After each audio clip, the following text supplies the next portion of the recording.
और आज हमारे साथ मौजूद हैं ईशकरण भंडारी, जो कि एक वकील हैं और उन्होंने सुशांत सिंह राजपूत का केस अपने हाथों में लिया है। तो ईश जी, आपका स्वागत है हमारे चैनल पर। थैंक यू गवित जी। आपका बहुत प्रसिद्ध चैनल है और मैंने जैसे कहा, जब मैंने यूट्यूब लाइव शुरू किया था अपना लॉकडाउन में, हमारे कोर्ट्स बंद थे, तो मुझे बहुत लोगों ने बताया आपका बहुत इन्फ्लुएंशियल चैनल है और मैंने देखा और मुझे बहुत अच्छा लगा। और आप ऐसे बहुत अच्छा काम कर रहे हैं, आप करते रहिए। सब मैं आपसे बहुत बेसिक सा सवाल शुरू करता हूँ। वो सवाल ये है कि आप इसको एक मिस्टीरियस डेथ बोल रहे हैं, पुलिस इसको सुसाइड बोल रही है। और इसमें ऐसा मतलब ये हाउ इट ऑल स्टार्टेड कि आपने इस केस को उठाया और ऐसा क्यों हुआ कि आपने ये केस गवित, ऐसा क्या मुझे देखा? जब 14 जून को ये खबर आई, तो I am not a Bollywood ज़्यादा फॉलो नहीं करता हूँ, जी, पर जी, ये एक जवान मौत थी, एक सितारे की मौत थी, तो ऑब्वियसली सबके कानों में पहुंची। और एक जी, ट्रेजेडी सोच के सबको दुख हुआ कि एक young person doing well in life की ट्रैजिक डेथ हुई। उस समय तो सुसाइड लगा, जी, तो ट्रैजिक डेथ हुई। और ये सोच के अपन अपने 2 मिनट आपको अफसोस हुआ, और उसके बाद जो लाइफ होती है चलती रहती है। पर जी, पब्लिक की, उनकी फैंस ने इसको ऐसे नहीं लिया। उन्होंने नहीं माना कि ये ट्रैजिक डेथ है और चलो 2 दिन बाद अपने जो भी काम में बिजी होते हैं हो जाते हैं। वो अपनी आवाज उठाते रहे।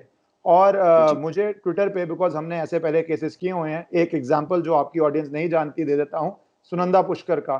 जहां पे जी, भी एक बहुत प्रसिद्ध महिला, एक बहुत पावरफुल व्यक्ति की, उस समय वो वाइफ थी, यूनियन मिनिस्टर थे जो, और जी, उनको मिस्टीरियस सर्कमस्टांसेस में एक 5 स्टार के स्वीट में डेड पाया गया। और उसको भी ऐसे ही बोल दिया गया था, सुसाइड है, ये है, वो है। और भी बहुत अनाप शनाप बातें आई थी, जिसको हम बोलते हैं करेक्टर असैसिनेशन हम बोलेंगे। वो जी, भी बहुत सारी बातें आई थी। तो वो आपकी जनता गूगल करके देख सकती है। और उस केस में जब हम इन्वॉल्व हुए थे, तो 1 साल बाद एफआईआर हुई। हेलो। अच्छा, ओके। जी, जी, जी, और सुन सुन पा रहे हैं मैं आपको। हाँ जी, हाँ जी। हाँ, तो जनता जानती थी कि किया हुआ है। डॉक्टर सुब्रमण्यम स्वामी ने उस कोर्ट में, केस में, कोर्ट में भी गए थे, मैं भी कोर्ट में गया था। तो जनता ये सवाल पूछती रही मुझसे, जब मैं आके यूट्यूब लाइव करता था किसी भी पॉलिटिकल इकोनॉमिक विषय पे, या मैं जी, जनरली करता था कॉन्वर्सेशन कि अच्छे लोग आके कुछ अपनी अच्छी बात करें। तो उस कॉन्वर्सेशन के अंदर ये सवाल बार बार आ रहा था कि आप इस पे ध्यान दें। तो मैंने जुलाई के फर्स्ट वीक पे इस पे ध्यान देना शुरू किया कि 15 दिन से लोग बोल रहे हैं, हो क्या रहा है, एक बार देखते हैं। जब मैंने देखा, तो मुझे बहुत सरप्राइज हुआ, इनफैक्ट शॉक हुआ कि हुँ, इतनी जल्दी पहला वर्जन आ गया, सुसाइड है। आप, अच्छा। लीगल प्रोसीजर है, आप किसी हुँ, हेल्दी हुँ, यंग मेल को अननेचुरल कॉजेस से डेड पाते हैं, तो आप हुँ, इन्वेस्टिगेट कीजिए। हो सकता है जी, इन्वेस्टिगेशन के बाद आपको लगे कि वो ट्रेजेडी है, हो जी, सकता है आपको लगे अबेटमेंट टू सुसाइड। और जो आपकी ऑडियंस लीगल नहीं समझती, वो ऐसा होता है कि इतना विवश कर दिया, इतना प्रेशर कर दिया, इतना एक्स्ट्रॉर्डनरी सिचुएशंस क्रिएट कर दिए कि आपने सुसाइड कर लिया, और उसकी 10 साल सजा है, गंभीर सजा जी, है। तो हो सकता है अच्छा, ये हो, और हो सकता है कि मर्डर ही हो। पर ये तो अच्छा, जी, इन्वेस्टिगेशन बताएगा। 5 मिनट में जो ये न्यूज आ गई कि सुसाइड है, 10 मिनट में आ गई, आधे घंटे में आ गई, वो जी, गलती। और उसके बाद जब स्टडी किया तो बहुत लैप्सेस मिले। जी। तो इसमें आपको बेसिकली कौन-कौन से ऐसे लूप होल्स मिले जिसकी वज़ह से आपके कान खड़े हुए, आपने कहा कि यार इसको तो सीबीआई के पास जाना चाहिए, पुलिस के पास नहीं रहना चाहिए? बहुत मिले हैं, इसमें बहुत ज़्यादा मिले हैं। इनफैक्ट जैसे पहला मैंने आपको कहा, मेन स्ट्रीम मीडिया की बात कर रहा हूँ मैं, क्योंकि फैंस तो बहुत बातें कर रहे हैं, पर मैं जी, अभी सिर्फ उस लेवल की बात कर रहा हूँ जो मेन स्ट्रीम मीडिया में न्यूज़ आई है। क्योंकि फैंस की बातों के मुझे बहुत मेल्स आए हैं और बहुत बातें सच निकली हैं, क्योंकि मेन स्ट्रीम अच्छा, कवर नहीं कर रहा था। तो मैं तो अभी लोएस्ट लेवल की बात करता हूँ जो मेन स्ट्रीम में आई है, अच्छा, कि फॉरेंसिक एक दिन बाद बुलाया गया। अब जो पुलिस अच्छा, प्रोसीजर है वो कहता है कि डीएनए एविडेंस और कोई भी जो सीन होता है, घटनास्थल होता है, वो कॉम्प्रोमाइज बहुत जल्दी हो जाता है। तो अगर आप पढ़ेंगे प्रोटोकॉल्स, उसमें तो कहते हैं अगर आपके परिवार में पेट्स हैं, तो उनको भी जी, रूम में ना जाने दिया जाए, कि वो भी बेचारे जाने अनजाने में सीन को कंटामिनेट कर सकते हैं। तो जी, ह्यूमन बीइंग्स को तो बिल्कुल ही नहीं जाने देना चाहिए। हाँ जी, तो इस केस में क्या सील हुआ, फ्लैट, जब हुँ, पुलिस आई। दूसरी अच्छा, बात, आपने फोरेंसिक कब बुलाई? क्या आपने हुँ, पहुंचते ही टाइम सीन सील करके फोरेंसिक बुलाई, या 1 दिन बाद, 2 दिन बाद बुलाई? और अगर आपने जी, नहीं बुलाई, तो क्या आप पहले ही प्री जज्ड कंक्लूजन पे थे कि ये सुसाइड है? क्योंकि पोस्टमार्टम क्या बोलेगी कि एस्फिक्सिएशन, जिसको हम बोले सांस घुट के दम हुँ, निकला। हुँ, जी, क्राइम है, किसी ने घोटा, अपने आप घोटा, ये तो इन्वेस्टिगेशन का मामला है। वो तो एक technical murder, technical legal, medical term आ लीगल गया। टर्म बोलेंगे। हाँ जी। वो आ कैसे? वहीं पे तो जी, सारी गुत्थी है। तो ये जब सही न्यूज़ेस बात है। पढ़ी हमने, तो ये बहुत अजीब लगा, और इसके लिए फिर मैंने मुंबई पुलिस कमिश्नर को 2 चिट्ठियाँ लिख दी, और 1 चिट्ठी कल लिख रहा हूँ, और अभी तक वो जवाब नहीं दे रहे। और ये अद्भुत अच्छा, बात है। I will tell you why अद्भुत बात है।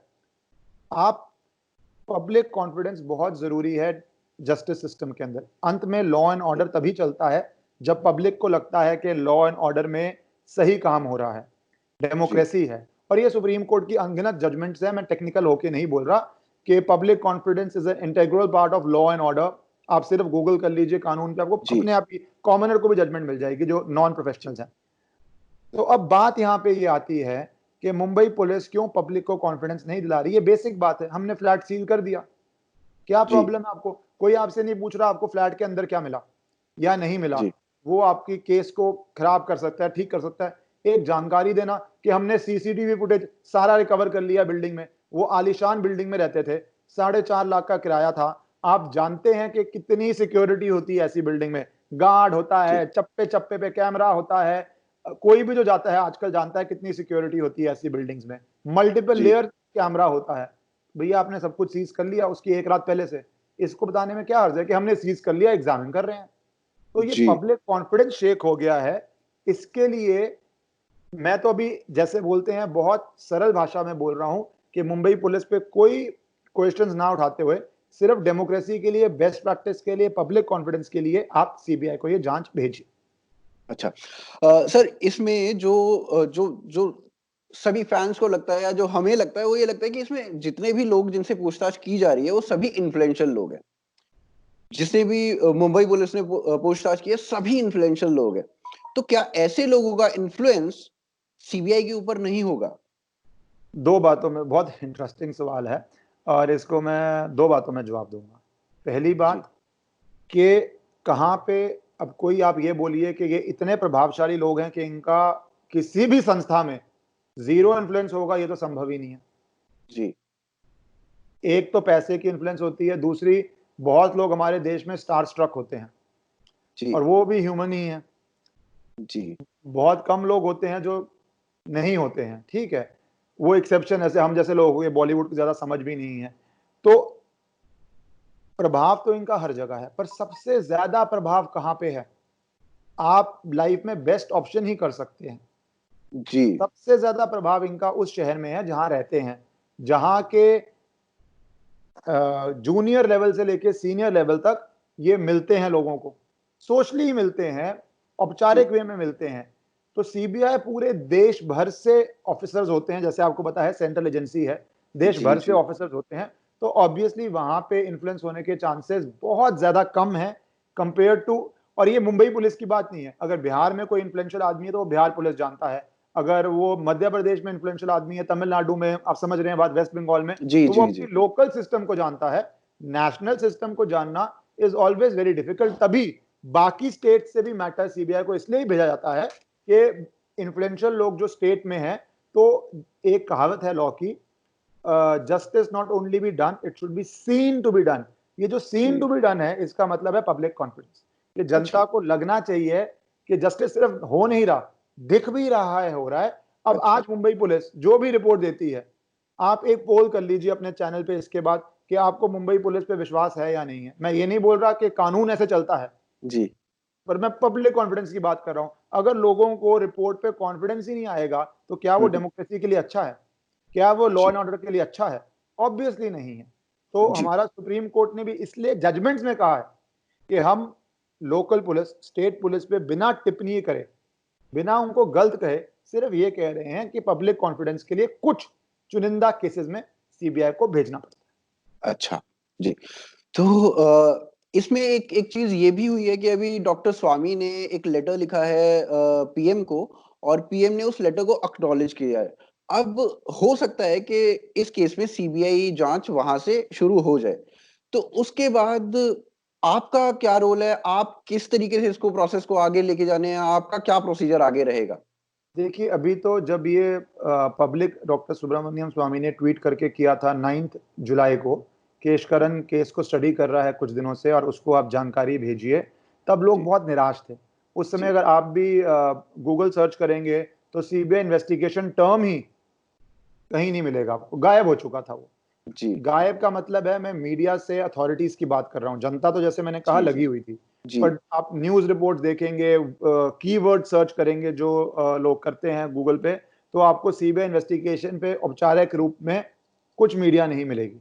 जी, तो जब डॉक्टर स्वामी ने ये ट्वीट किया और उस समय लोग बहुत निराश थे और मुझे याद है आज बहुत लोग मैंने 16 जुलाई को ये भी कहा था अपने एक यूट्यूब लाइव में कि आप जनता बोलती रहेगी तो गूंगे भी बोलेंगे सीबीआई इन्वेस्टिगेशन के लिए, जी, गूंगों के मुंह से आवाज निकलेगी। तो वो आप देखिए अब सबके बहुत ज्यादा आवाज बढ़ गई है, बहुत ज्यादा बढ़ जी, गई है और ये जनता बुलवा रही है। और अगर जो डॉक्टर स्वामी ने पीएम को लेकर, और पीएम जैसा हमने बोला है जस्टिस के लिए हमेशा ही इज फिनोमिनल पर्सन, जो जस्टिस के लिए हमेशा आगे रहते हैं। और ये एक्नॉलेज करना एक ब्यूरोक्रेटिक एडमिनिस्ट्रेटिव प्रोसेस होता है जब आप फाइल प्रिपेयर होती है। तो जी, 2 मिनट मैगी नूडल नहीं है, बट डेवलपमेंट्स बहुत कंस्ट्रक्टिव हो रही है। और आज ही मैंने देखा है कि महेश भट्ट को समन किया गया है, जी, करण जौहर के मैनेजर को किया गया है। कुछ दिन पहले आया था कि आदित्य चोपड़ा एंड संजय लीला बंसाली की स्टेटमेंट्स नहीं मिल रही, तो सी पेपर वर्क तो क्रिएट हो रहा है। अब जी, जो भी वो पेपर वर्क क्रिएट हो रहा है उसका लाभ ही मिलेगा, क्योंकि जी, पहले तो शायद ये पेपर वर्क क्रिएट ही नहीं होता। अब अगर आदित्य चोपड़ा और संजय बंसाली की स्टेटमेंट्स क्लैश करती हैं तो वो तो इंटेरोगेशन की बात हो गई। जो सही पुलिस बात है। प्रोसीजर है, भैया दो लोग अलग बातें बोल रहे हैं, सामने रख के उनको इंटेरोगेट कर दिया जाए। जी, तो ये पेपर वर्क जो क्रिएट हो रहा है, आपकी माध्यम से जनता को बोलूंगा, बहुत पॉजिटिव बात है। तो आप इसको समझिए। अगर पेपर वर्क में गलती होगी तो चैलेंज करना भी आसान होगा कि कुछ तो जी, क्रिएट किया हुआ है। पहले तो कुछ क्रिएट ही नहीं हो रहा था शायद। जी, तो ये पॉजिटिव डेवलपमेंट्स है। तो लेट्स सी आगे क्या होता है। जी। और सर इसमें एक जो कैरेक्टर असैसिनेशन वाली बात है, जैसे बहुत सारे जो ब्लाइंड्स हैं, वो लिखे गए सुशांत सिंह राजपूत के अगेंस्ट और बहुत अजीब-अजीब तरीके की अतरंगी बातें उनके लिए लिखी गई कि ये ड्रग एडिक्ट है या फिर कंगना रनौत ने भी इसके बारे में काफ़ी सारी चीज़ें बोली हैं। तो इसको आप किस तरीके से देखते हैं? क्या इन लोगों के ऊपर जो इस तरीके के ब्लाइंड्स लिख रहे हैं, उन लोगों के ऊपर कुछ कार्रवाई हो सकती है या नहीं? मैं अनुभव से ये बात बोल रहा हूँ, क्योंकि ये हमने देखा हुआ, जिसको बोलते हैं ना, it's not my first rodeo. So Sunanda Pushkar case में यही ब्लाइंड आइटम्स आई थी कि उनको एक जी, बीमारी थी लूपस करके, जिससे वो जी, बहुत डिप्रेस थी। और उस केस में तो कुछ विदेश के इधर-उधर से डॉक्टरों के ओपिनियंस भी आ गए थे कि उनको बीमारी है। अंत में पाया जी। गया इसका कुछ लेना-देना नहीं था। तो वैसे ही ये अच्छा, ब्लाइंड आइटम्स हैं। हमें क्या पता उनको मेंटल कंडीशनिंग क्या थी, क्या नहीं थी। सिर्फ एक ब्लाइंड जी, आइटम चल गई तो आप उसको मान लेते हैं। वैसे तो अगर आपने डॉक्टर को कंसल्ट किया है तो डॉक्टर मीडिया में बोल भी नहीं सकता आपको क्या था। प्रोफेशनल जी, एथिक्स के खिलाफ है। इनफैक्ट मेडिकल काउंसिल आप पे केस डाल देगी अगर आपने क्लाइंट की इंफॉर्मेशन लीक करेगी, except in certain circumstances to police. तो जी, ये लीक कहां से आ रहे हैं कि उनकी मेंटल कंडीशनिंग क्या थी। तो इसलिए इस सबको दरअंदाजार कीजिए, इसको साइड पे कीजिए। अभी ये मिस्ट्री है, इन्वेस्टिगेट फेयरली हो और इसको हम करेंगे। और अंत में जी, एक सिर्फ बात आपको बोलना चाहूंगा, क्योंकि मुझे बहुत लोग पूछते रहते हैं और ये मूवमेंट सोशल मीडिया, जिसका यूट्यूब आपका चैनल एक बहुत बड़ा हिस्सा है, से मेन स्ट्रीम मीडिया पे आई है कि जी, जो भी लोग मुझसे पूछते रहते हैं क्या करें, तो मैं यही बोलूंगा, अपनी आवाज आप दबंग रखें, बोलते रहें। आपका जैसे इतना बड़ा चैनल है, आप ये ब्लाइंड पीसेस कैसे हानिकारक होते हैं, इस पे वीडियो बनाए, मैं आपसे रिक्वेस्ट करूंगा। और कैसे जी, बाद में फेक प्रूव होते हैं, आप बेशक सुनंदा जी, पुष्कर केस में बनाए, और भी बहुत सारे केसेस हैं कि जी, जनता को पता रहना चाहिए। आप लोगों की आवाज से ही ये सब यहां तक पहुंचा है। आप लोगों की जी, आवाज तकड़ी रहेगी तो ये आगे भी पहुंचेगा। और मैंने 16 जुलाई को कहा था, गूंगे भी बोलेंगे, आज कह रहा हूं बहरे भी सुनेंगे, अगर आप जी, डेमोक्रेटिकली अपनी आवाज चलाते रहेंगे। थैंक जी, जी। तो हम भी इस माध्यम से यही आप सभी को कहना चाहेंगे, सभी पब्लिक को यही कहना चाहेंगे कि आप अपनी आवाज़ बुलंद रखें, आप ईशकरण जी का सहयोग करें और जिस भी प्रकार से आप ईशकरण जी को हेल्प कर सकते हैं, उस प्रकार से आप हेल्प करें। एक बहुत बड़ा कॉज़ है, एक बहुत जस्टिस के लिए बहुत बड़ी लड़ाई है। इस लड़ाई में ईशकरण जी का साथ दें, हम इनके साथ हैं, आप भी इनके साथ रहें। ईशकरण जी आप हमारे साथ आए, हमारे साथ जुड़े। इस बड़े मुद्दे पे आपने बात की, आपका बहुत-बहुत धन्यवाद। You, thank you for calling me.